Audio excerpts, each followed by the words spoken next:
Hi everyone! Welcome again to my channel. And today's video guys ay andito nga pala tayo ngayon sa loob ng bahay namin. So nandito yung mga iba kong ionium nandito sa loob ng bahay para maiwasang magkaroon sila ng damage. Ayan. So nandito din yung aking ruby tent na kinatings. Ayan, nandito siya sa loob ng bahay. So ito nga pala siya ay nag 1 year na siya nung December. So kinuskus ko yung kanyang rosette noong 2023 ng December. So, nag 1 year na siya nung last year na December 2024. Ayan. So, malaki na yung kanyang mga babies. Ayan. So, gusto ko sana siyang kuskusin ulit yung isa dito sa rosette niya. Pero, nanghihinayang ako guys. Gusto ko muna siyang medyo pahabain yung kanyang stem, saka ko na siya kuskusin ulit or i-cuttings.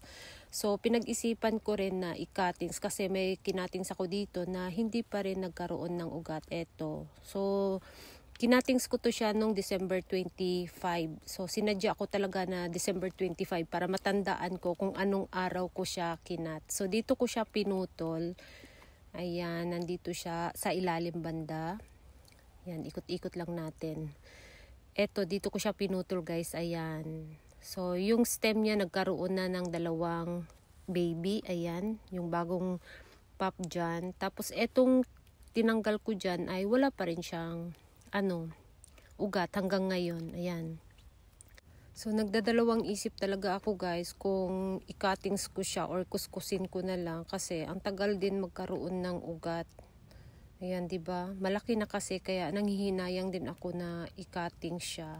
Tapos mayroon din ako ditong kinuskus na rosette niya. Ito, nandito sa likod ata. Ayan. Ito siya, tingnan ninyo. Ito siya, kinatings ko. Tinanggal ko yung pinakagitnang rosette, hindi ko siya kinuskus. Kinatings ko lang siya. At mayroon na siyang maliit na baby dito sa ibabaw, hindi pa masyadong kita. At yung nasa ilalim, ayan, kitang-kita na. May 2 siyang baby sa ilalim. Tapos sa ibabaw naman ng rosette niya, mayroong 2 rin. Ayan, bali 4 lahat. So, yung pangalan niya guys, nabura na. Ayan, sa katagalan, nabura na yung kanyang pangalan. So, yung tinanggal ko dyan, ayan, ito. May ugat na siya guys. Ito siya, kinatings ko nung December 30. So, sinadya ko talaga na December 30 para maalala ko rin. So, yung isa, kinatings ko ng December 25. So, di ba yung walang mahabang stem, mabilis nagkaroon ng ugat. Tapos, yung mahaba yung stem ay napakabagal. Ayan. Ito rin, ito naman siya kinuskus ko. So, hindi ko tinanggal yung rosette niya sa ibabaw, hindi ko siya kinatings. Kinuskus ko lang. Yung mga dahon sa ibabaw, tinanggal ko, kinuha ko. So, meron na siyang 4 na baby. Pero sa ilalim ng stem niya, ayan, sa dahon, sa ilalim, ay walang mga babies na lumabas. Sa ibabaw lang. Pati yung pangalan niya ay nabura na rin. So, ayan. Diba? So, bali, 4 to sila na binili ko sabay-sabay.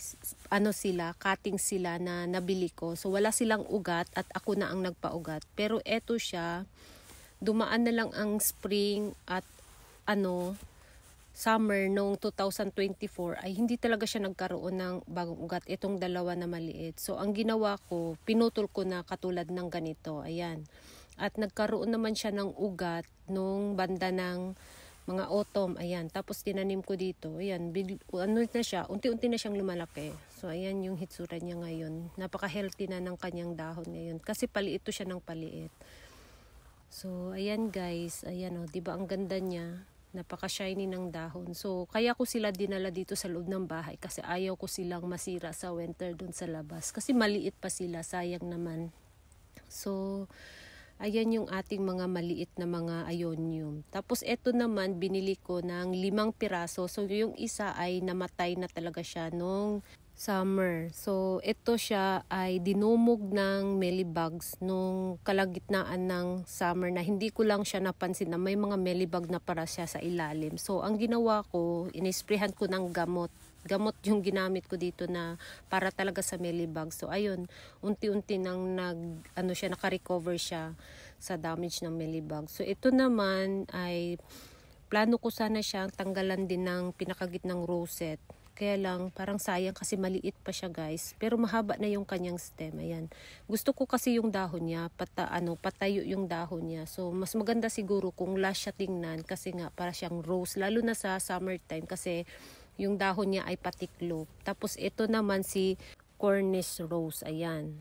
So yung stem niya ay mahaba na pero yung rosette niya ay maliit pa din. So sa ngayon, medyo naka-recover na siya ng konti compare nung summertime talaga kasi pumangit siya ng pumangit. And then, ito naman si Ionium kiwi. So, yung mga puti-puti niya sa dahon ay ano yan, powder soda or baking soda ba yun? Ayan, baking soda na tinunaw ko sa tubig and then in-spray ko sa kanya kasi nga ang dami niyang mealybug sa ilalim. So napansin ko na lang yung mealybug nung tiningnan ko siya sa ilalim dahil marami na nga siyang ugat. So ayun, ang dami palang mealybug sa ilalim. So in-sprayhan ko ng baking soda na tinunaw sa tubig. So sa ngayon ay wala pa naman akong nakitang na damage siya doon sa ginamit kong pang-spray at yung mga mealybugs ay parang nawala siya guys, ayan.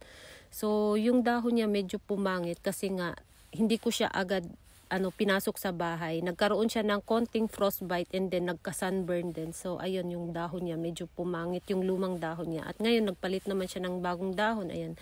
Medyo gumaganda na ng konti. Ito naman yung aking ebony na galing doon sa mini greenhouse. Inuwi ko na dito. Tapos yung stem niya, mayroon siyang konting stem paumbok. So, yun ay kinatings ko. Tapos, nilagyan ko siya ng powder pang paugat. Pero hanggang ngayon, wala pa rin siyang ugat. At ito naman ay nakalimutan ko ang pangalan niya. Pero ano to siya? Crassula variety. Ayan. So, pinasok ko siya dito sa loob ng bahay kasi napakaliit na ng kanyang dahon. At nakailang dilig na rin ako neto. Kaya ayan, nagiging green na siya. So, bago ko siya pinasok dito sa loob ng bahay, ay pulang-pula to siya guys. Ayan. Napakaganda ng kulay niya. Tapos, ito naman yung aking ruby tent. Ayan. Ito yung pinaka-mother plant ng aking mga ruby tent. So, yung mga kinatings ko dito ay nandun sa mini greenhouse. Yung tinanim ko sa seedling pot, kumbaga seedling tray pala. So, dito sila galing guys. So, yung isa dito na talagang kinalbo ko ay hanggang ngayon wala pa talaga siyang bagong baby size stem. So, hindi naman siya nag-dry. Ayan, mabagal lang talaga siyang magkaroon ng bagong baby siguro kapag kinalbo mo siya. So, yung iba naman ay yung may mga dahon pa na tinira ko, ayan, ang dami na niyang mga baby na nagsulputan sa stem. So, magiging lush ito ulit pagdating ng springtime, ayan. Tapos, nandito din yung isa ko pang kinuskos, ayan, nag-isang taon na din siya nung December after ko siyang kinuskos. Yan, napakalaki ng kanyang, diba? So, medyo nagdadalawang isip ako kung anuhin ko ba siya. I-cuttings ko ba siya kapag medyo mahaba na yung kanyang rosette or kanyang stem pala kasi nga parang feeling ko na mabagal siya magkaroon ng bagong ugat. So, kailangan talaga kapag mag-propagate ka ng ganito, yung taglamig, ayun. So, nandito rin yung aking mga pinropagate na Crispit Beauty, ayan. Medyo malaki na sila ngayon guys. So, sa springtime ay ko na sila, i-separate ko na sila, ilagay ko na sila sa kanya-kanya nilang pot. So, medyo basa pa yung kanilang lupa sa ilalim kasi kadidilig ko lang nito sa kanila. Mabilis kasi silang mag-dry dito sa loob ng bahay kasi yung nga namin ay napaka dry ng hangin namin. So, ayun, mas mabilis silang matuyo dito sa loob ng bahay. Tapos, hindi pa masyadong malamig, kaya ayun. Tapos, ito naman siya, yung kinuskus ko rin. Tinanggal ko din yung mga dahon niya sa pinakagitna noong December 25. So, ayan, ganito na karami yung baby niya at kalaki. Mayroon siyang 6 na babies. Ayan. So, ko na lang muna, palakihin ko na lang muna yung baby, saka ko na siya i-cuttings, ayan. Tapos meron din dito sa baba. So, bali dalawa yung kinatings ko. Ito at saka ito, yung kinuskus ko yung kanyang gitnang rosette, ayan. Ito naman may 5 baby na lumabas doon sa pinakagitna, ayan. So, para magsanga-sanga na lang siya guys. So, napaka-lush at napaka-buka ng dahon nila kapag nandito sila sa loob ng bahay. And ito naman yung aking mga haworthia dito sa labas. Ayan. So dati, last year lang ay binabalot ko pa sila ng plastic. Ngayon ay hindi na talaga sila nakabalot guys. At ang nakalagay na lang dito ay yung UV cut na lang ang naiwan. So hindi ko rin sila dinidiligan ngayong winter time. So kapag hindi pala sila diligan ay okay lang sila kahit nandito sila sa labas at hindi na sila balutin. So 1 o'clock ng hapon is 11 degrees. So medyo malamig talaga. At sa gabi ay meron pa rin kaming negative degrees. So hindi ko talaga sila dinidiligan ng tubig para hindi sila makainom. Kasi kapag nakainom sila ng tubig ay tumataba yung dahon nila. And then yun na yung magiging ice kapag tumaba yung kanilang dahon. So masisira yung dahon nila. Kaya hindi ko sila dinidiligan ngayong winter namin. Ayan. Napaka-soft ng kanyang dahon. So, napaka-dry na talaga nila guys. So, dito banda, ayan, nag-green. So, yung nakaharap sa sunlight or nakatutok sa init, ayan, nagpi-pink. So, ayan, oh, diba? Ang kalahati ay pink, ang kalahati ay green. Tapos, ito naman ay binili ko lang sa Daiso. Ayan. So, pag summertime, ang kulay niya ay dark violet. Yung kulay niya, napaka-dark. Tapos ngayon, ayan, medyo pumupula na siya, diba? So, may 4 nga pala to siyang baby. Yung 3 tinanggal ko. At yung isa ay naiwan kasi naipit na siya. Matigas siyang tanggalin. So, itong baby na to ay may ugat na. Ayan. Marami na siyang ugat, guys. Pinatong ko lang siya dito. Ayan. Tapos, ayan, nagkaugat na siya. Tapos, may bago siyang palabas na baby, oh. Ayan, maliit pa. At mayroon din siyang bulaklak. Ayan, 2 bulaklak ang palabas. So, ayan, medyo hindi pala siya mahirap alagaan. Basta wag lang siyang diligan during summertime. Tapos ito, nagkaroon to ng mga, nabulok yung kanyang ugat nung summertime. Ayan, kaya hanggang ngayon maliit pa rin siya. So, ayan, pero naka-recover na siya unti-unti. Tapos ito, tingnan ninyo. Pink na pink doon sa kabila. Ito namang kabila ay green na green. Ayan, di ba? Napakaganda ng kulay niya during summer. Yan yung kulay niya, guys. Nagpi-pink na siya at napaka-soft ng kanyang dahon. So, kailangan na talaga niyang diligan. Kapag diniligan mo siya, yung dahon niya nagiging green ulit. So, tumataba ulit yung dahon niya. Pero, hindi siya pwedeng iiwan sa labas, lalo na kapag taglamig. Kailangan talaga niyang ipasok sa loob ng bahay kapag diligan. Ayan. So, kung gusto ko siyang diligan, syempre, kailangan ko rin siyang ipasok sa loob para hindi siya masira sa winter or sa frost. Ayan, di ba? Yung kabilang, niya, ayan, green. Yung kalahati is green, and then yung kalahati naman ay pink. Diba? Ang ganda ng kulay. Yung nagpi-pink.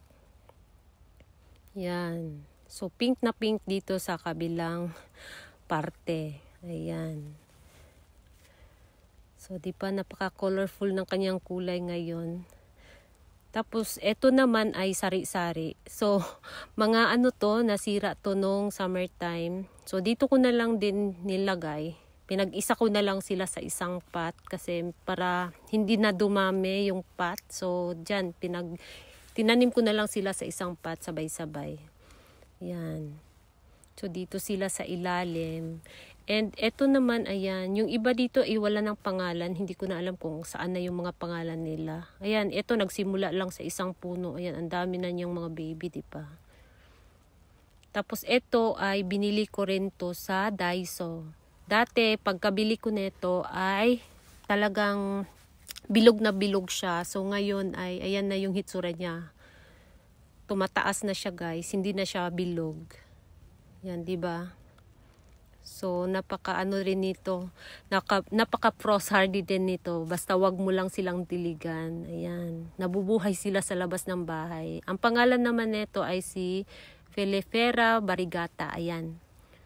Parang Jim yung kanyang yung kanyang dahon pahaba. Yan, puti na pahaba yung kanyang dahon. So, napakaganda ng kanyang dahon, guys. Yan, mura ko lang din tong nabili dati. Ayan, dumadami na siya. Nag-start lang sa isang puno. Ayan, parami na siya ng parami. And then, ito naman ay, zebra na puti. puti or nagpipink. So, may dalawa akong ganito na klase na zebra. Yung isa naman is parang siya, green. Ito naman ay nagpink sa gitna. So, yung isa ay nandito sa ilalim. Ito. Tingnan niyo, ayan oh. Puti lang yung kanyang dahon sa gitna, 'di ba? Tapos mayroon siyang silk na kulay na green, ayun. So yan yung hitsura niya. Mayroon din ako netong green na green talaga na binigay ko sa kapitbahay namin. So ewan ko kung mayroon pa ba akong natirang ganun dun sa mini greenhouse kasi hindi ko na napansin kung mayroon pa ba. Ayun. So, yan yung hitsura niya. Ayan, mayroong nagpipink at mayroon ding puti. So, okay naman pala sila dito sa labas ng bahay namin. Basta wag lang silang nakalagay sa open area. Basta nasa gilid lang sila ng bahay ay okay naman pala sila. At wag lang talaga silang diligan lalo na kapag laging nagkakaroon ng negative degrees para maiwasang masira yung kanilang dahon. Ayan, 'di ba? So, nagsusurvive pa rin sila kahit sobrang lamig dito sa labas. Ayan.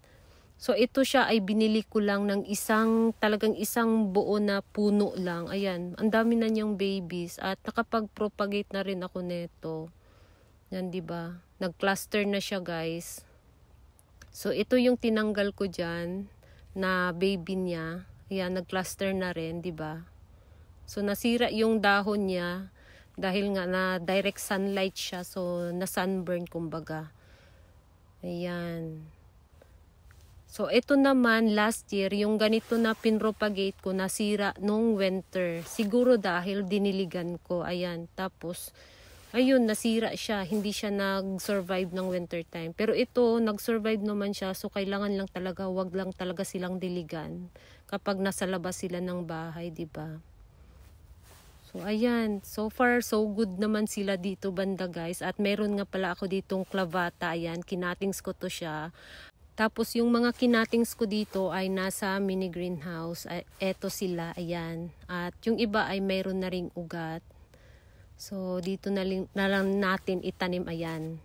So, may ugat na yung iba. At yung iba naman, wala pa ito. Palabas pa lang yung ugat niya. Maliit pa, guys. Ayan, maliit pa yung ugat niya, palabas pa lang. So, yung iba dito ko na itanim sa tray na to. At yung matira naman ay gamitin ko sa arrangement. Ayan. So, ito wala pa siyang ugat. So, ito mayroon na marami ng ugat. Ayan.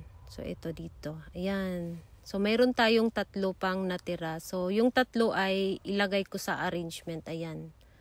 So, dito muna sila. So, ang dami ng ugat nito. Yan oh, di ba? Pink na pink yung ugat niya. Tapos, yung pinakapuno ay wala pa ring mga bagong baby na lumabas doon sa stem. Ayan. So, inantay ko lang magkaroon siya ng bagong baby dyan. Ayan.